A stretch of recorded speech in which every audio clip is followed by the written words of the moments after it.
videos. Like, comment, subscribe to me and his channel. What's up, it's your boy LOE Visions. I'm back with another video. What y'all on? How y'all day going? I just got done watching the fight and I had to come drop some heat. So stay in tune with me. We finna chop it up, y'all. We finna chop it up. I just got done watching the fight, so I gotta give a shout out to George Kambosos, the new 135-pound undisputed champion. He beat Teofimo by decision tonight, and just want to give him credit. Feel like he fought a good fight, and the first round pretty much did what everyone usually wants underdog gotta do, is earn some respect, and that was the first in the first round he earned some respect. He got the knockdown, and Teo seen that he could punch. So now, once you see that a guy can punch, your game plan kind of changed a little bit. Mike Tyson said it best. But your game plan changed a little. So Teo was pretty flat-footed, trying to flick his jab out there. But Teo would flick his jab through his right hand. But every time he would throw his right hand, Kambosos would throw a chick left hook, and the chick left hook, and he was even leading with it at sometimes. Like, he was leading with it, he was checking with it. His left hook was nasty. I gotta give him. He had a nasty left hook. I respect him. He had it short. He'd lead with it, jump out with it.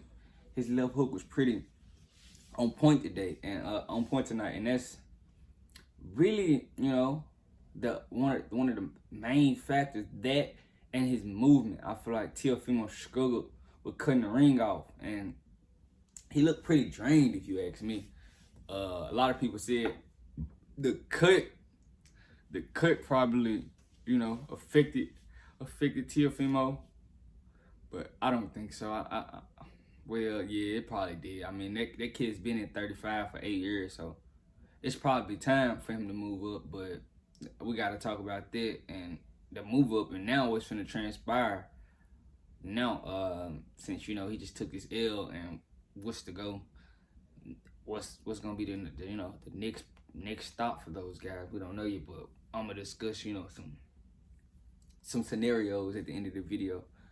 But yeah, I feel like Teofimo struggled with cutting the ring off, and he would try to throw that right hand, but I feel like he wasn't as confident, as he was as coming out in the first round. The first round was pretty much a what's the word? A great grasping point for the guys, and Teofimo actually grasped the fact that this guy's a live dog in here, and now he had to deal with a lot of issues. I feel like George Kambosos, his movement was pretty well. I think he had very good movement, and I didn't think he could box like this. I seen him against who was it? Mickey Bay, I think. Was it Mickey Bay? Did I watch? Or was it Lisa? It was one of those guys. Now I seen him, and I didn't think he was too much to pay attention to. Honestly, I thought he was very strong at the shoulders, very tight at the shoulders with his boxing stance, and I thought that was gonna be a problem for him today, but nah, he was actually pretty loose and slick. So I gotta give him credit, and he got me paid. So shout out to George Kambosos. But yeah, this is the issue. Y'all see why those guys weren't trying to make the fight with Devin Haney, and they weren't trying to make the rematch with Teofimo Lopez.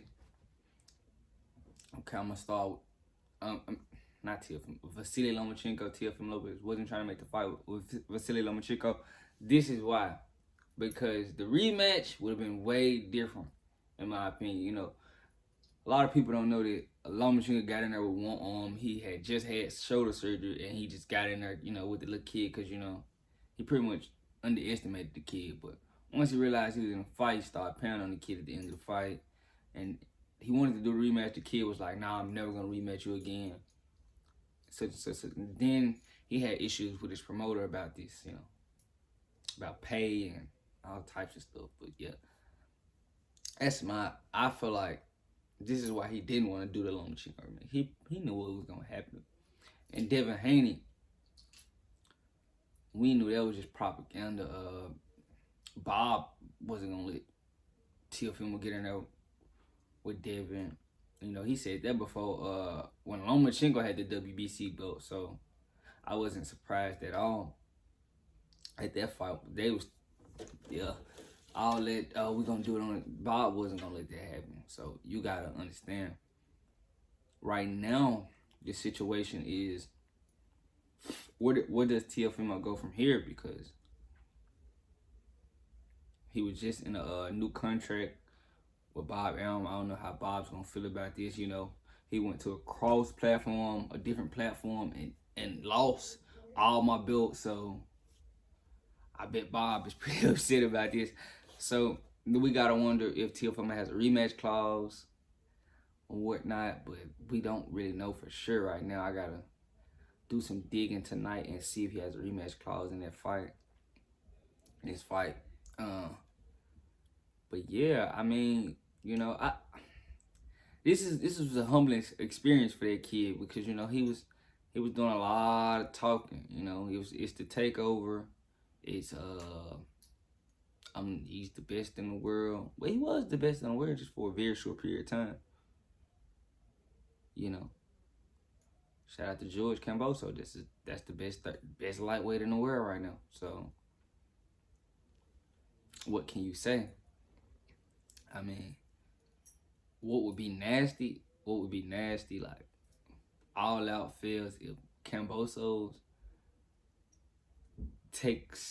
doesn't take the rematch with Teofimo and go fight Devin Haney.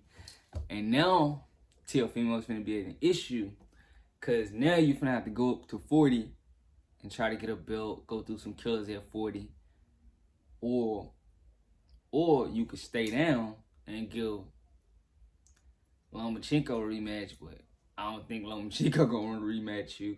So now you kind of stuck in the bin. So you can't make 35 anymore, and you struggling to make 35. You look pretty drained tonight.